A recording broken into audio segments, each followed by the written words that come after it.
ನಮಸ್ಕಾರ ರೀ ಎಲ್ಲರಿಗೂ. ತನ್ವೀಸ್ ಕಿಚನ್ಗೆ ಎಲ್ಲರಿಗೂ ಸ್ವಾಗತ. ಇವತ್ತಿನ ಈ ವಿಡಿಯೋದಾಗ ನಿಮ್ಗೆ ರೊಟ್ಟಿ ಚಪಾತಿ ತಿಂದು ಬೇಜಾರಾಗಿದ್ರೆ ಈ ಒಂದು ಡಿಫ್ರೆಂಟ್ ಆಗಿರುವಂಥ ಯುನಿಕ್ ಆಗಿರುವಂಥ ಸಾಫ್ಟ್ ಪರೋಟ ರೆಸಿಪಿನ ನೀವು ಒಮ್ಮೆ ಟ್ರೈ ಮಾಡಿದ್ದ ಆದ್ರೆ ವಾರದಲ್ಲಿ 3ರಿಂದ 4 ಸರ್ತಿ ಇದೇ ರೆಸಿಪಿನ ಮಾಡ್ತೀರಿ. ಅಷ್ಟೊಂದು ರುಚಿಯಾಗಿ ಬರ್ತೈತಿ. ಮಕ್ಕಳಿಗಂತೂ ತುಂಬಾ ಇಷ್ಟ ಆಗ್ತೈತಿ. ದುಡ್ಡನ್ನು ಅನಾವಶ್ಯಕವಾಗಿ ಖರ್ಚು ಮಾಡಿ ಹೋಟೆಲ್ಗಳಲ್ಲಿ ನಾವು ಈ ಪರೋಟನ ತಿಂದಿರ್ತೀವಿ. ಅದ್ರ ಬದಲು ಈ ರೀತಿ ಮನೆಯಲ್ಲೇ ಸುಲಭವಾಗಿ ನಾವು 5ರಿಂದ 10 ನಿಮಿಷದಾಗ ಈ ಒಂದು ಪರೋಟನ ಆರಾಮಾಗಿ ಮಾಡ್ಕೊಳ್ಬೋದು. ಬರೀ ಹಾಗಿದ್ರೆ ವಿಡಿಯೋನ ಸ್ಟಾರ್ಟ್ ಮಾಡೋಣ. ಈ ಒಂದು ರುಚಿಯಾದಂಥ ಪರೋಟನ ಹೆಂಗೆ ಮಾಡೋದು ಅಂಥೇಳಿ ಒಂದು ಸರ್ತಿ ಹೋಗಿ ವಿಡಿಯೋನ ನೋಡ್ಕೊಂಡು ಬರೋಣಂತ. ಅದಕ್ಕಿಂತ ಫಸ್ಟು ನಮ್ಮ ಚಾನಲ್ಗೆ ಯಾರು ಫಸ್ಟ್ ಟೈಮ್ ವಿಸಿಟ್ ಮಾಡಿದಾರಲ್ಲ ಅವರು ಚಾನಲ್ನ ಸಬ್ಸ್ಕ್ರೈಬ್ ಮಾಡ್ಕೊರಿ. ಫಸ್ಟ್ ನಾನಿಲ್ಲೇ ಈ ರೆಸಿಪಿನ ಮಾಡೋಕೆ 1.5 ಕಪ್ನಷ್ಟು ಮೈದಾ ಹಿಟ್ಟನ್ನ ತೊಗೊಂಡೇನ್ರಿ. ಈ ರೆಸಿಪಿಗೆ ಮೈದಾ ಹಿಟ್ಟನ್ನ ಸೂಕ್ತ. ನಿಮ್ಗೆ ಅಕಸ್ಮಾತ್ ಮೈದಾ ಹಿಟ್ಟು ಬೇಡ ಅಂದ್ರೆ ಗೋಧಿ ಹಿಟ್ಟಿನಿಂದ ಕೂಡ ನೀವು ಈ ರೆಸಿಪಿನ ಮಾಡ್ಕೊಳ್ಬೋದು. ಇಲ್ಲ ಅಂದ್ರೆ ಅರ್ಧ ಗೋಧಿ ಹಿಟ್ಟು ಅರ್ಧ ಮೈದಾ ಹಿಟ್ಟು ಯೂಸ್ ಮಾಡ್ಕೊಳ್ಬೋದು. 1.5 ಕಪ್ನಷ್ಟು ನಾನಿಲ್ಲೇ ಮೈದಾ ಹಿಟ್ಟನ್ನ ತಗೊಂಡಾಗಿಂದ ಇದಕ್ಕೆ ರುಚಿಗೆ ಎಷ್ಟು ಬೇಕೋ ಅಷ್ಟು ನೋಡ್ಕೊಂಡು ಉಪ್ಪನ್ನು ಸೇರಿಸ್ಕೊರಿ. ಉಪ್ಪನ್ನು ಸೇರಿಸ್ಕೊಂಡಾಗಿಂದ ಒಂದು ಅರ್ಧ ಟೀ ಸ್ಪೂನಷ್ಟು ಸಕ್ಕರೆನ ನಾನಿಲ್ಲಿ ಸೇರಿಸ್ಕೊಂಡೇನಿ. ಅರ್ಧ ಟೀ ಸ್ಪೂನಷ್ಟು ಸಕ್ಕರೆನ ಸೇರಿಸ್ಕೊಂಡಾಗಿಂದ 3 ಟೀ ಸ್ಪೂನಷ್ಟು ನಾನಿಲ್ಲಿ ಗಟ್ಟಿ ಮೊಸರನ್ನ ಸೇರಿಸ್ಕೊಂಡೇನ್ರಿ. ನಿಮ್ಮ ಹತ್ರ ಯಾವ ಮೊಸರಿದೆ ಅದನ್ನ ಕೂಡ ಸೇರಿಸ್ಕೊಂಡು ಮಾಡ್ಕೊಳ್ಬೋದು. ಮೊಸರನ್ನ ಸೇರಿಸ್ಕೊಂಡಾಗಿಂದ ಒಂದು ಸ್ವಲ್ಪ 1 ಚಿಟಿಕೆಯಷ್ಟು ನಾನಿಲ್ಲಿ ಅಡುಗೆ ಸೋಡಾನ ಸೇರಿಸ್ಕೊಂಡು 2ರಿಂದ 3 ಟೀ ಸ್ಪೂನ್ ಆಗುವಷ್ಟು ಅಡುಗೆ ಎಣ್ಣೆನ ಸೇರಿಸ್ಕೊಂಡು ನೀಟಾಗಿ ಒಂದು ಸರ್ತಿ ಇದನ್ನು ಮಿಕ್ಸ್ ಮಾಡ್ಕೊಳಕತ್ತೇನ್ರಿ. ಈ ರೀತಿ ನಾವು ಮೊಸರು ಮತ್ತು ಸಕ್ಕರೆನ ಸೇರಿಸಿ ಪರೋಟಾನ ಮಾಡೋದ್ರಿಂದ ಇದಕ್ಕೆ ಪಲ್ಯ ಮತ್ತು ಸಾಂಬಾರ್ ಅವಶ್ಯಕತೆನೇ ಇಲ್ಲ. ಹಾಗೆ ಬೇಕಾದರೂ ನಾವು ತಿನ್ಬೋದು. ಅಷ್ಟೊಂದು ರುಚಿಯಾಗಿ ಬರ್ತೈತ್ರಿ. ಒಮ್ಮೆ ನೀವು ಈ ರೆಸಿಪಿನ ಈ ವಿಧಾನದಾಗ ಟ್ರೈ ಮಾಡಿ ನೋಡ್ರಿ. ಇವಾಗ ನಾನು ಅದನ್ನು ಕೈಯಿಂದ ಈ ರೀತಿ ನೀಟಾಗಿ ಒಂದು ಸರ್ತಿ ಡ್ರೈ ಮಿಕ್ಸ್ ಮಾಡಿಕೊಂಡು ಸ್ವಲ್ಪನೇ ನೀರನ್ನ ಹಾಕಿ ಈ ಹಿಟ್ಟನ್ನು ನಾವು ಕಲಿಸ್ಕೊಳ್ಬೇಕಾಗ್ತೈತಿ. ಈ ಪರೋಟ ಹಿಟ್ಟನ್ನು ಕಲಿಸ್ಕೊಳ್ಬೇಕಾದ್ರೆ ಸ್ವಲ್ಪ ಸ್ಮೂತಾಗೆ ಇದನ್ನು ಕಲಿಸ್ಕೊಳ್ಬೇಕು. ನಾವು ಮಾಮೂಲಾಗಿ ಚಪಾತಿ ಮಾಡ್ತೇವಲ್ಲ ಗಟ್ಟಿಯಾಗಿ ಆ ರೀತಿ ಹಿಟ್ಟನ್ನು ಕಲಸಿ ಇಡಬಾರ್ದು. ನೋಡ್ರಿ ಇಲ್ಲಿ ನಾನು ಸ್ವಲ್ಪನೇ ನೀರನ್ನ ಇದಕ್ಕೆ ಮಿಕ್ಸ್ ಮಾಡಿಕೊಂಡು ಈ ರೀತಿ ಕಲಿಸ್ಕೊಂಡಾಗಿಂದ ಒಂದು 20ರಿಂದ 25 ಸರ್ತಿ ಇದನ್ನು ಈ ರೀತಿ ಟ್ಯಾಬ್ ಮಾಡಬೇಕು. ಈ ರೀತಿ ಮಾಡೋದ್ರಿಂದ ಹಿಟ್ಟು ತುಂಬಾ ಸ್ಮೂತಾಗಿ ಬರ್ತೈತ್ರಿ. ನೀವು ನೋಡಾತಿರ್ಬೋದು ಹಿಟ್ಟು ಯಾವ ಕನ್ಸಿಸ್ಟೆನ್ಸಿ ಒಳಗೆ ಐತಂಥೇಳಿ. ಸೇಮ್ ಇದೇ ಥರ ನಾವು ಕಲಿಸ್ಕೊಳ್ಬೇಕಾಗ್ತೈತಿ. ತುಂಬಾನೇ ಸ್ಮೂತಾಗಿ ಸಾಫ್ಟಾಗಿ ಹಿಟ್ಟನ್ನು ಕಲಸಿ ಮೇಲೆ ಸ್ವಲ್ಪ ಅಡುಗೆ ಎಣ್ಣೆನ ಸ್ಪ್ರೆಡ್ ಮಾಡಿಕೊಂಡು ಒಂದು ಮುಚ್ಚಳನ ಮುಚ್ಚಿ ಮಿನಿಮಮ್ ನಾವು ಇದನ್ನು 2ರಿಂದ 3 ತಾಸು ನಾವಿಲ್ಲೇ ನೆನೆಸ್ಬೇಕಾಗ್ತೈತಿ. ನಿಮ್ಮ ಹತ್ರ ಟೈಮ್ ಇಲ್ಲ ಅಂದ್ರೆ ಕಂಪಲ್ಸರಿಯಾಗಿ 1 ಅವರ್ ಅಂತೂ ನೆನೆಸಲೇಬೇಕು. ನೋಡ್ರಿ ಇವಾಗ ನಾನು ಕೂಡ ಇಲ್ಲಿ 1 ಅವರ್ ಬಿಟ್ಟು ಹಿಟ್ಟನ್ನು ನೋಡಾಕತ್ತೇನಿ ಎಷ್ಟು ಸ್ಮೂತಾಗಿ ರೆಡಿ ಆಗೈತಿ ಹಿಟ್ಟು ಅಂಥೇಳಿ. ಇದೇ ಕನ್ಸಿಸ್ಟೆನ್ಸಿ ಒಳಗೆ ನಾವು ಕಲಿಸ್ಕೊಳ್ಬೇಕಾಗ್ತೈತಿ. ಅಕಸ್ಮಾತ್ ನಾವು ಗಟ್ಟಿಯಾಗಿ ಹಿಟ್ಟನ್ನು ಕಲಸಿದ್ರೆ ಈ ಪರೋಟ ಅಷ್ಟೊಂದು ಪರ್ಫೆಕ್ಟಾಗಿ ಬರೋದಿಲ್ಲ. ಹಿಟ್ಟು ಸೇಮ್ ಅಂದ್ರೆ ನಾವು ಹೋಳಿಗೆನೆಲ್ಲ ಮಾಡ್ತೇವಲ್ಲ, ಹೋಳಿಗೆ ಮಾಡುವಾಗ ಹಿಟ್ಟನ್ನು ಯಾವ ರೀತಿ ಕಲಿಸ್ತೇವಲ್ಲ ಸೇಮ್ ಅದೇ ರೀತಿ ಹಿಟ್ಟು ರೆಡಿ ಆಗಬೇಕು. ನೋಡ್ರಿ ಇವಾಗ ಈ ಹಿಟ್ಟನ್ನು ನಾನು ಒಂದು ಚಾಕು ತಗೊಂಡು ಈ ರೀತಿ ಕಟ್ ಮಾಡತ್ತೇನಿ. ಈ ರೀತಿ ಮಾಡೋದ್ರಿಂದ ಹಿಟ್ಟು ಸಮವಾಗಿ ಬರ್ತೈತಿ. ಅಂದ್ರೆ ಒಂದು ದೊಡ್ಡದು ಒಂದು ಚಿಕ್ಕದು ಆ ರೀತಿ ಆಗೋದಿಲ್ಲ. ನೋಡ್ರಿ ಇವಾಗ ನಾನು ಒಂದು ಚಾಕು ತಗೊಂಡು ಇದನ್ನು ಮಿಡಲ್ ಆಗಿ ಕಟ್ ಮಾಡ್ಕೊಳಕತ್ತೇನಿ. ಇದರಲ್ಲಿ 2 ಭಾಗ ಆಯಿತು. ಮತ್ತು ಇದನ್ನು ಸ್ವಲ್ಪ ನೀಟಾಗಿ ಒಂದು ಉಳ್ಳೆನ ಮಾಡಿಕೊಂಡು ಇದರಲ್ಲಿ ನಾವು 4 ಪರೋಟನ ಮಾಡ್ಕೊಳ್ಬೋದು. ಅಂದ್ರೆ 4 ಉಳ್ಳೆನ ರೆಡಿ ಮಾಡ್ಕೊಳ್ಬೋದು. ಈ ರೀತಿ ಮಾಡೋದ್ರಿಂದ ಉಳ್ಳೆ ಒಂದೇ ಸಮನಾಗಿ ಆಗ್ತಾವೆ ಮತ್ತು ಚಪಾತಿ ಇಲ್ಲ ಪರೋಟ ಒಂದೇ ಸೈಜ್ ಒಳಗೆ ಬರ್ತಾವ್ರಿ. ನೋಡ್ರಿ ಇವಾಗ ನಾನು ಚಾಕು ತಗೊಂಡು ಮತ್ತೆ ಇದನ್ನು ಕಟ್ ಮಾಡತ್ತೇನೆ. ಈ ರೀತಿ ಚಾಕುವಿಗೆ ಸ್ವಲ್ಪ ಮೈದಾ ಹಿಟ್ಟನ್ನು ಸ್ಪ್ರೆಡ್ ಮಾಡಿ ಮಾಡೋದ್ರಿಂದ ಹಿಟ್ಟು ಚಾಕುವಿಗೆ ಅಂಟೋದಿಲ್ಲ. ನೋಡ್ರಿ ಇವಾಗ ನಾನು ಒಂದೇ ಸೈಜ್ ಒಳಗೆ ಪೂರ್ತಿ 4 ಉಳ್ಳೆಗಳನ್ನು ಅಂದರೆ 8 ಉಳ್ಳೆಗಳನ್ನು ರೆಡಿ ಮಾಡಿ ಇಟ್ಕೊಂಡೇನಿ ಪರೋಟ ಮಾಡೋಕೆ. ನಿಮ್ಗೆ ದೊಡ್ಡ ಸೈಜ್ ಒಳಗೆ ಬೇಕಂದ್ರೆ ನೀವು ಇನ್ನೊಂದು ಸ್ವಲ್ಪ ದೊಡ್ಡ ಸೈಜ್ ಒಳಗೆ ಈ ಪರೋಟನ ಮಾಡ್ಕೊಳ್ಬೋದು. ಇಲ್ಲ ಇಷ್ಟ ಸಾಕು ಅಂದ್ರೆ ಇಷ್ಟರಲ್ಲೇ ಮಾಡ್ಕೊಳ್ಬೋದು. ನೋಡ್ರಿ ಇವಾಗ ನಾನು ಮತ್ತು ಇನ್ನೊಂದು ಉಳ್ಳೆ ಉಳಿದಿತ್ತಲ್ಲ ಅದನ್ನು ಕೂಡ ನೀಟಾಗಿ ಕಟ್ ಮಾಡಿ ಒಂದು ಸರ್ತಿ ರೆಡಿ ಮಾಡಿ ಇಟ್ಕೊಳಕತ್ತೇನಿ.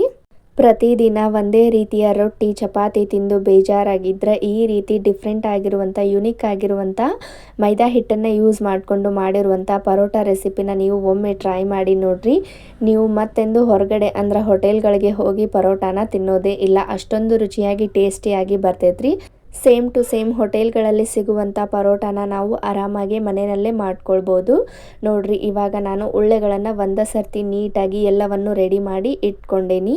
ಈ ಸೈಜ್ ಒಳಗೆ ನಾನು ಪರೋಟಾನ ಮಾಡ್ಕೊಳಕತ್ತೇನಿ. ಅಂದ್ರೆ ಇವು ಸ್ವಲ್ಪ ಸಣ್ಣ ಸೈಜ್ ಒಳಗೆ ರೆಡಿ ಆಗ್ತಾವು. ವಿಡಿಯೋದಲ್ಲಿ ತೋರಿಸಿರುವ ಹಾಗೆ ಸ್ವಲ್ಪ ಸಣ್ಣ ಸೈಜ್ ಇರ್ತಾವ್ರಿ. ನಿಮ್ಗೆ ದೊಡ್ಡ ಸೈಜ್ ಬೇಕಂದ್ರೆ ಅದನ್ನು ಕೂಡ ನೀವು ಮಾಡ್ಕೊಳ್ಬೋದು, ಸ್ವಲ್ಪ ಹಿಟ್ಟನ್ನು ಜಾಸ್ತಿ ತಗೊಂಡು. ನೋಡ್ರಿ ಇವಾಗ ನಾನಿಲ್ಲೇ ಒಂದು ಉಳ್ಳೆನ ತಗೊಂಡು ಅದಕ್ಕೆ ಮೇಲೆ ಸ್ವಲ್ಪ ಒಣ ಮೈದಾ ಹಿಟ್ಟನ್ನು ಸ್ಪ್ರೆಡ್ ಮಾಡಿ ಇದನ್ನು ಫಸ್ಟು ನಾವು ಚಪಾತಿನ ಲಟ್ಟಿಸ್ತೀವಲ್ಲ ಆ ರೀತಿ ಲಟ್ಟಿಸ್ಕೊಳ್ಬೇಕಾಗ್ತೈತಿ. ಇದನ್ನು ಸ್ವಲ್ಪ ದೊಡ್ಡದಾಗಿ ತಿಳುವಾಗಿ ಲಟ್ಟಿಸ್ಕೊಳ್ಬೇಕು ಫಸ್ಟು. ಅಂದ್ರೆ ನಮ್ಗೆ ಎಷ್ಟು ಸಾಧ್ಯ ಆಗ್ತೈತಲ್ಲ ಅಷ್ಟು ದೊಡ್ಡದಾಗಿ ಇದನ್ನು ಲಟ್ಟಿಸ್ಕೊಳ್ಬೇಕು. ಇದು ಮೈದಾ ಹಿಟ್ಟು ಆಗಿರೋದ್ರಿಂದ ಸ್ವಲ್ಪ ಕೂಡ ಹರಿಯೋದಿಲ್ಲ. ನಾವು ಎಷ್ಟು ದೊಡ್ಡದಾಗಿ ಲಟ್ಸಿದ್ರು ಕೂಡ ಅಷ್ಟು ದೊಡ್ಡದಾಗಿ ಇದು ರೆಡಿ ಆಗ್ತೈತಿ. ನೋಡ್ರಿ ಇವಾಗ ನಾನು ಈ ಸೈಜ್ ಒಳಗೆ ಫಸ್ಟು ಇದನ್ನು ಲಟ್ಟಿಸ್ಕೊಂಡು ಸುತ್ತ ಎಲ್ಲ ನೀಟಾಗಿ ಅಡುಗೆ ಎಣ್ಣೆನ ಸ್ಪ್ರೆಡ್ ಮಾಡತ್ತೇನೆ. ಈ ರೀತಿ ಅಡುಗೆ ಎಣ್ಣೆನ ಸ್ಪ್ರೆಡ್ ಮಾಡಿ ಆಗಿಂದ ಒಂದು ಸ್ವಲ್ಪನೇ ತಗೊಂಡು ಮೈದಾ ಹಿಟ್ಟನ್ನ ನೀಟಾಗಿ ಸುತ್ತ ಎಲ್ಲ ಸ್ಪ್ರೆಡ್ ಮಾಡಿಕೊಂಡು ಈ ರೀತಿ ನಾನು ಫೋಲ್ಡ್ ಮಾಡ್ಕೊತ ಬರಾಕತ್ತೇನೆ. ಈ ರೀತಿ ಮಾಡೋದ್ರಿಂದ ಲೇಯರ್ಸ್ಗಳು ತುಂಬ ಚೆನ್ನಾಗಿ ಬಿಟ್ಕೊಳ್ತ್ರಿ. ನೋಡ್ರಿ ಈ ರೀತಿ ಫೋಲ್ಡ್ ಮಾಡೋದ್ರಿಂದ ಲೇಯರ್ಸ್ಗಳು ತುಂಬ ಚೆನ್ನಾಗಿ ಬರ್ತಾವು. ಈ ರೀತಿ ನಾವು ಮಾಡಿ ಉಳ್ಳೆನ ರೆಡಿ ಮಾಡಿ ಇಟ್ಕೊಳ್ಬೇಕಾಗ್ತೈತಿ. ನೋಡತ್ತಿರ್ಬೋದು ನೀವು, ಇದು ಮೈದಾ ಹಿಟ್ಟು ಆಗಿರೋದ್ರಿಂದ ನಾವು ಎಷ್ಟು ಎಳೆದ್ರು ಈ ರೀತಿ ಇದು ಬರ್ತೈತಿ. ಕೊನೆಯದಾಗಿ ಇದನ್ನು ಈ ರೀತಿ ಸುತ್ತಿ ಒಂದೇ ಸರ್ತಿ ನಾವು ಉಳ್ಳೆನ ರೆಡಿ ಮಾಡಿ ಇಟ್ಕೊಳ್ಬೇಕು. ನೋಡ್ರಿ ಎಷ್ಟು ಪರ್ಫೆಕ್ಟಾಗಿ ಬಂದೈತೆ ಅಂಥೇಳಿ. ಸೇಮ್ ನಾವು ರೆಸ್ಟೋರೆಂಟ್ಗಳಲ್ಲಿ ಸಿಗುವಂಥ ಪರೋಟಾನ ಕೇವಲ 5ರಿಂದ 10 ನಿಮಿಷದಲ್ಲಿ ನಾವು ಮಾಡ್ಕೊಳ್ಬೋದು. ಇದಕ್ಕೆ ನೀವು ಮೈದಾ ಹಿಟ್ಟು ಬದಲಿಗೆ ಗೋಧಿ ಹಿಟ್ಟನ್ನು ಕೂಡ ಯೂಸ್ ಮಾಡಿಕೊಂಡು ಈ ಪರೋಟಾನ ಮಾಡ್ಕೊಳ್ಬೋದು. ಇವಾಗ ಇದೆಲ್ಲ ಒಂದೇ ಸರ್ತಿ ನಾವು ರೆಡಿ ಮಾಡಿ ಇಟ್ಕೊಂಡಾಗಿಂದ ಒಂದು ಉಳ್ಳೆನ ತಗೊಂಡು ನಾನು ಮೇಲೆ ಮತ್ತು ಕೆಳಗೆ ಸ್ವಲ್ಪ ಒಣ ಮೈದಾ ಹಿಟ್ಟನ್ನು ಸ್ಪ್ರೆಡ್ ಮಾಡಿಕೊಂಡು ಇದನ್ನು ಸ್ವಲ್ಪ ಲಟ್ಟಿಸ್ಕೊಳಕತ್ತೀನಿ. ಈ ರೀತಿ ಲಟ್ಸೋವಾಗ ಜಾಸ್ತಿ ಭಾರ ಹಾಕಿ ಇದನ್ನು ಲಟ್ಟಿಸ್ಬಾರ್ದು, ಅಂದ್ರೆ ಲೇಯರ್ಸ್ಗಳು ಕಾಣೋದಿಲ್ಲ. ಸ್ವಲ್ಪ ಮೇಲೆ ನಿಧಾನವಾಗಿ ತೀಡಬೇಕು. ನೋಡ್ರಿ ನಾನು ಯಾವ ರೀತಿ ಲಟ್ಸಾತೇನೆ ಅಂಥೇಳಿ. ತುಂಬ ಭಾರ ಹಾಕಿ ಲಟ್ಸೋದ್ರಿಂದ ಲೇಯರ್ಸ್ಗಳು ಕಾಣೋದಿಲ್ಲ. ಮೇಲೆ ಸ್ವಲ್ಪ ಒಣ ಮೈದಾ ಹಿಟ್ಟನ್ನು ಸ್ಪ್ರೆಡ್ ಮಾಡಿಕೊಂಡು ಜಸ್ಟ್ ಇದನ್ನು ಹಾಗೆ ತೀಡಬೇಕು ಈ ರೀತಿ. ನೋಡ್ರಿ ಇವಾಗ ನಾನು ಈ ಸೈಜ್ ಒಳಗೆ ಇದನ್ನು ರೆಡಿ ಮಾಡಿ ಇಟ್ಕೊಂಡೇನಿ. ಇದು ಲೇಯರ್ ಪರೋಟ ಆಗಿರೋದ್ರಿಂದ ಸ್ವಲ್ಪ ದಪ್ಪವಾಗೇ ಇರಬೇಕು, ಜಾಸ್ತಿ ತಿಳು ಮಾಡ್ಕೊಳಕ್ಕೆ ಹೋಗಬೇಡ್ರಿ. ಈ ಕಡೆ ತವಾನ ಕಾಯೋದಕ್ಕಿಟ್ಟು ತವಾ ಪೂರ್ತಿಯಾಗಿ ಖಡಕ್ಕಾಗಿ ಕಾದ ನಂತರ ನಾವು ಈ ಪರೋಟನ ಬೇಯಿಸ್ಕೊಳ್ಬೇಕಾಗ್ತೈತಿ. ನೋಡ್ರಿ ಇವಾಗ ನಾನು ಕೂಡ ಇಲ್ಲಿ ಪರೋಟನ ಬೇಯಿಸ್ಕೊಳಕತ್ತೀನಿ. ಸ್ವಲ್ಪ ಪರೋಟ ಬೆಂದಿದೆ ಅಂದಾಗ ಒಂದು ಸ್ಪೂನ್ ತಗೊಂಡು ಇದನ್ನು ವಾಪಸ್ ತಿರುವಿ ಹಾಕಿ ಎಣ್ಣೆ, ಬೆಣ್ಣೆ ಅಥವಾ ತುಪ್ಪ ಏನು ಬೇಕಾದರೂ ಯೂಸ್ ಮಾಡ್ಕೊಳ್ಬೋದು. ನಾನು ಕೂಡ ಇಲ್ಲಿ ಸ್ವಲ್ಪ ಎಣ್ಣೆನ ಇದಕ್ಕೆ ಸ್ಪ್ರೆಡ್ ಮಾಡಾಕತ್ತೀನಿ. ಸ್ವಲ್ಪ ಎಣ್ಣೆನ ಸ್ಪ್ರೆಡ್ ಮಾಡಿಕೊಂಡು ಎರಡೂ ಬದಿಗೂ ಕೂಡ ಹೊಂಬಣ್ಣದ ಕಲರ್ ಬರೋವರೆಗೂ, ಅಂದ್ರೆ ಪರೋಟ ಪೂರ್ತಿಯಾಗಿ ಬೇಯಬೇಕು. ಅಲ್ಲಿ ತನಕ ಇದನ್ನು ನೀಟಾಗಿ ಬೇಯಿಸ್ಕೊಂಡ್ರೆ ರುಚಿಯಾದಂಥ ಲೇಯರ್ ಪರೋಟ ರೆಡಿ ಆಗುತ್ತೆ. ತುಂಬ ಅಂದರೆ ತುಂಬಾ ಈಸಿ ಮೆಥಡ್ ಐತ್ರಿ. ಸ್ವಲ್ಪ ಮಾಡೋಕ್ಕೆ ಟೈಮ್ ಹಿಡಿಯುತ್ತೆ.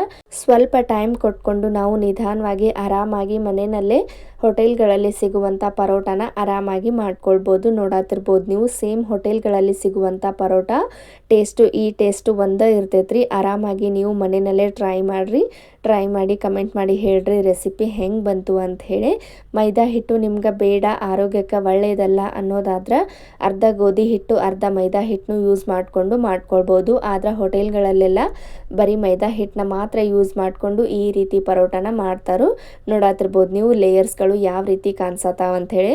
ಸ್ವಲ್ಪ ಇದು ಬಿಸಿ ಆರಿಂದ ಲೇಯರ್ಸ್ಗಳು ಪೂರ್ತಿಯಾಗಿ ಓಪನ್ ಆಗ್ತಾವ್ರಿ. ನೋಡತ್ತಿರ್ಬೋದು, ನೋಡಾಕು ಎಷ್ಟು ಚಂದ ಕಾಣಿಸತ್ತೈತೆ ಅಂಥೇಳಿ, ಮತ್ತು ತಿನ್ನಾಕು ಕೂಡ ಅಷ್ಟೇ ರುಚಿಯಾಗಿ ಟೇಸ್ಟಿಯಾಗಿ ಇರ್ತೈತ್ರಿ. ನೋಡ್ರಿ ಇವಾಗ ನಾನಿಲ್ಲೇ ಇನ್ನೊಂದು ಪರೋಟಾನ ಬೇಯಿಸಿ ತೋರ್ಸಾಕತ್ತೇನಿ. ಸ್ವಲ್ಪ ಊರಿನ ಫಸ್ಟು ಬೇಯಿಸೋವಾಗ ಲೋ ಫ್ಲೇಮ್ನಲ್ಲಿ ಇಟ್ಕೊಂಡು ಎರಡೂ ಬದಿಗೂ ಕೂಡ ಬೇಯಿಸ್ಕೊಂಡು ಸ್ವಲ್ಪ ಎಣ್ಣೆನ ಸ್ಪ್ರೆಡ್ ಮಾಡಿಕೊಂಡು ಆ ನಂತರ ಮೀಡಿಯಮ್ ಫ್ಲೇಮ್ ಮಾಡಿಕೊಂಡು ನಾವು ಈ ಪರೋಟಾನ ಬೇಯಿಸ್ಕೊಳ್ಬೋದು. ನೋಡತ್ತಿರ್ಬೋದು ನೀವು ಎಷ್ಟು ಪರ್ಫೆಕ್ಟಾಗಿ ಪರೋಟ ಬರಾಕತ್ತೈತೆ ಅಂಥೇಳಿ. ಈ ರೆಸಿಪಿ ನಿಮ್ಗೆ ಸ್ವಲ್ಪನಾದರೂ ಇಷ್ಟ ಆಗಿದ್ರೆ, ಇಲ್ಲ ಯೂಸ್ಫುಲ್ ಅನಿಸಿದ್ರೆ, ಇಲ್ಲ ನಮ್ಮ ಚಾನಲ್ಗೆ ಯಾರಾದರೂ ಫಸ್ಟ್ ಟೈಮ್ ವಿಸಿಟ್ ಮಾಡಿದ್ರೆ ಚಾನಲ್ನ ಸಬ್ಸ್ಕ್ರೈಬ್ ಮಾಡ್ಕೊರಿ. ಹಂಗೆ ನಿಮ್ಗೆ ರೆಸಿಪಿ ಇಷ್ಟ ಆಗಿದ್ರೆ ಈ ರೆಸಿಪಿಗೆ ಒಂದು ಲೈಕ್ ಕೊಡೋದನ್ನು ಮಾತ್ರ ಮರಿಬೇಡ್ರಿ. ಇದೇ ರೀತಿ ವಿಡಿಯೋಸ್ನ ನೋಡ್ಕೊತ ಇರಿ. ಮತ್ತು ಮುಂದಿನ ವಿಡಿಯೋದಾಗ ಇನ್ನೊಂದು ಸೂಪರ್ ಆದಂಥ ರೆಸಿಪಿ ಜೊತೆ ಸಿಗೋಣ್ರಿ. ಖಂಡಿತ ಈ ಒಂದು ಲೇಯರ್ ಪರೋಟ ನೀವು ಟ್ರೈ ಮಾಡಿ ಕಮೆಂಟ್ ಮಾಡಿ ಹೇಳ್ರಿ ರೆಸಿಪಿ ಹೆಂಗೆ ಬಂತು ಅಂಥೇಳಿ. ಎಲ್ಲರಿಗೂ ಟೇಕ್ ಕೇರ್ ಆಫ್ ಆಲ್. ಬಾಯ್ ರೀ.